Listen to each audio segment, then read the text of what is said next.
Assalamu alaikum туғандар, қандайсыздар?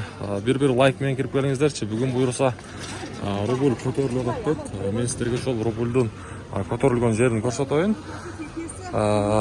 Ноқат шары 2024 жылдың 25 ел күні болып қалды. Апта күнгі бүгін. Аптаның 4 күні. Мынағы Байтшы маңта валюта курс бағалары рубль бойынша қараңыздар 0.96 тиын болып қалды. 10 тиынға көтерілді. Доллар болса 83.60-қа түсіп қалды. Ондар барыңыздар жоғарыдыққанда лайктан басып қойыңыздар. Мына шындай жаңалықтың бұйырса ыстық жерлеріне сіздерге мен жеткіріп біліп беріп тұрамын.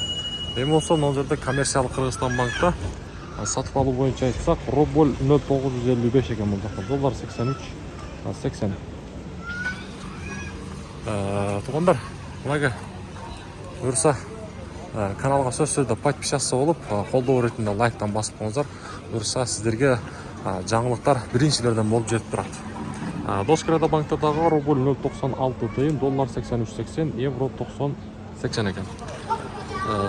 Валютчиктер, обменниктер, рубль бұл жақта 0.955 тиын, доллар 84. Жақсы дейіз, бір аз болса да туғандар.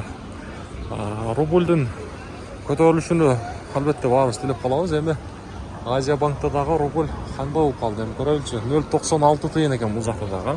0.96 тиын, доллар болса 83.70 екен бұл жақта, евро 90-ға 40. Сон